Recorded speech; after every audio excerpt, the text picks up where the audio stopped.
Paul. I hope you're okay. Today I'm just going to talk a bit about the TV show Titans, which in the UK at least is shown on Netflix, although we're not on season 3 just yet.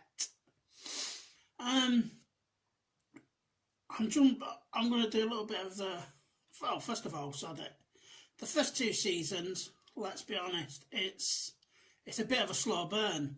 If we're being truthful, it's primarily seems to be the story of how Robin, Dick Grayson, becomes Nightwing. And like I said, this takes two seasons, and it is a very slow burn, which is a bit of a shame because they drag it out that much, but then they also seem to leave out large parts of the story. It's not fully said why he stopped wanting to work with Batman. It's hinted at in little bits, but we don't see it. It's a lot of telling, not showing. And for the build-up that we got of Nightwing, we got about 30 seconds of Nightwing then in the last episode of season 2, which was a shame. But overall, I've enjoyed the series. Like I said, it's left a lot out, but it gave me, anyway, a live-action Nightwing. And prior to that, I've only either read him in the few graphic novels that I've got or watched him in the animated stuff.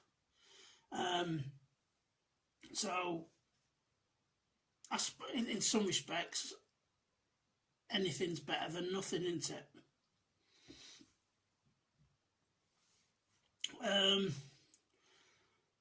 And obviously throughout the first 2 seasons we got to see characters such as Jason Todd, the second Robin in that universe. We got to see Beast Boy, who for budgetary reasons seems to only be able to turn into a tiger. Hank and Dove, one of my favourites for obvious reasons. Although I do like Hank because I like the actor that plays him. He was very good in Blood Drive that he was in. Obviously I didn't know he was, but he was one of the Teenage Mutant Ninja Turtles in the films. And obviously everyone will remember him as Aquaman in Smallville. And I have liked the stories that were, two people who've had chaos and grief in their life, how they come together. And obviously his story of child abuse, or his brother being a victim of child abuse. So it's a really good storyline, that anyway. Very, you really felt for both Hank and Dawn when you found out about their respective pasts. We got the introduced Doom Patrol in the first season, and we also have Superboy, who's been a bit more prevalent in season 3 than he was in the first 2 seasons. Obviously, he doesn't pop up till the end of season 1. But his growing storyline has been good as well. Season 3. Now, I'm not going to pretend to be, like I said, I've got a few books on regarding Jason Todd and Red Hood. Obviously, Batman Under the Red Hood. I love that film. I think it's really good. In season 3, the main storyline seems to be, spoiler alert if you don't know, so head off now if you don't want to know, is Jason Todd becoming Red Hood, and how it shows the Joker killing him, and then that seems to be it from what I've read in comics anyway and the graphic novels, because they change the resurrection story quite a bit. If you read Red Hood, the Missing Days, it's Talia that seems to resurrect him, and then she guides him through various bits of training to increase his skills because he wants vengeance on Batman and the Joker. Under the Red Hood, it's Ra's al Ghul, and in Titans, it's Scarecrow. I must say I prefer the other two storylines better. And Jason, Jason's gone to the Scarecrow because he wants an anti-fear toxin. And so the Scarecrow's been working with Jason because obviously he got through off a building in season 2, or fell off, semantics. And since then it scared him a little bit, so he's been using anti-fear toxin developed by the Scarecrow. I think overall it's been played pretty well. Unfortunately,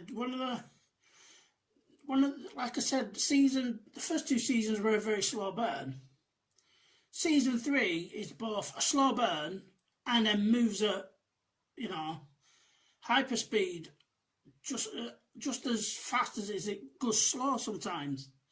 I know it's a different story of Jason Todd, but we don't really, we get a bit of an origin story of it. But we as the audience, most will know who Jason Todd becomes anyway. But even in the show, they find out, Jason Todd is the Red Hood in the space of 2 episodes. I feel like they should have let that be drawn out to at least what would be a mid-season break. But unfortunately, they don't do this, And, we have a concurrent story running along where Beast Boy's trying to find him, and Starfire's got a sister called Darkfire. Not very original, I suppose. But they have a running story, a side quest, I suppose we could call it. So some of it does move along, and that's great. And the action scenes that they've had have been very good. I've enjoyed them anyway. But previously, the best we've had is Batwoman. And I know it's a different network, whatever. But what can you can only go off the comparisons that you've got, can't you? So, like I said, I think so far season 3 has ticked along nicely, and then it's just sped out the door regarding the Jason Todd thing. We obviously know that he's going to come back into the family because one of the episodes coming up is called Prodigal Son. So what else could it be, But I feel like they could have done the redemption arc, or what seems to be turning into a redemption arc. They could have done that a bit more spaced out, maybe even made it a multi-season, a 2 or 3 season arc, where we see, it's because, backtracking a bit to the first episode of season 3, they actually have a scene straight out of Batman Under the Red Hood where he throws a bunch of mobsters' heads into the crime bosses. So they've done that a bit there, and then they just seem to completely miss out the rest. Although I suppose because of the way they've written, where Batman has killed the Joker in revenge, you possibly didn't have much else to go with it, which is a shame because the source material that they had was very good.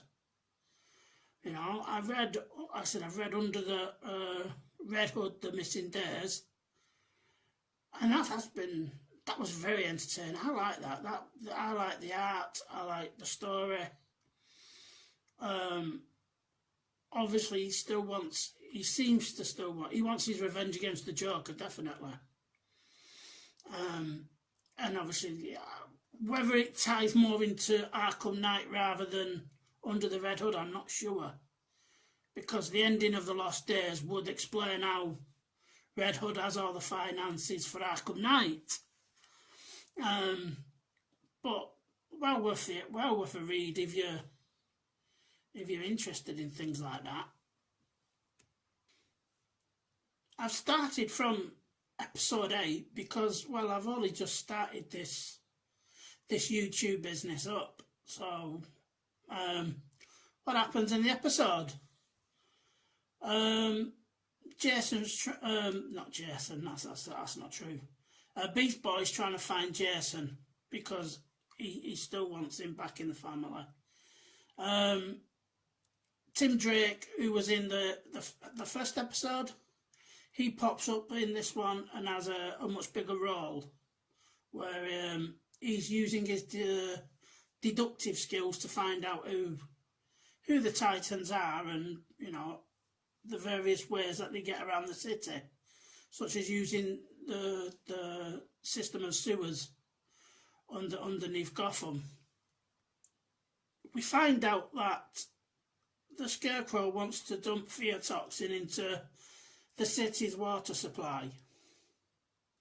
Now, while this might be a good story in itself, it seems to have been done quite a few times already. It was kind of done in Batman Begins, and kind of done as well in Arkham Knight, where in the game obviously he releases the fear toxin. So that one seems to be, rehashing old plots that they could have thought of something a bit different, I think. We have the start in this episode. I think we have the start of Jason's redemption, because obviously he'd done some bad stuff. He'd killed Hank in episode 2 or 3, and he seems to be showing some remorse now because he's been cut off from the fear toxin, or the anti-fear toxin that Scarecrow was developing for him. So yes, the redemption arc seems to have started, and again, it started way too soon. We're on episode 8. So we've only had possibly 3 or 4 episodes where the main focus has been on Jason Todd anyway, or Red Hood. So although what he's done has been impactful, starting to come back to the side of the Angels is a bit premature, I feel. Like I said, it could and possibly should have been a 2 or 3 season arc where you've got him struggling, and then you've got him trying to atone, which I think would have been better. So hopefully it'll stick the landing. It's just it's for me, my own. All I can give is my own personal opinion, and I feel that they've rushed it. Where in the past they've took the time with storylines, but often to its detriment. Anyway, that's all for today. Hopefully, I look forward to watching the episodes, and I'm going to continue anyway. So hopefully it'll stick the landing, like I said. That's all for today. Ta very much. Ta-da. Don't forget, please, if you did like this episode, please like, share and subscribe. You can find me on Instagram under OutNerdy, or WT Nerdy, and it's all one word. And I'm also on Facebook under the same name. Obviously, I'm still not brave enough for Twitter. Ta-ra for now.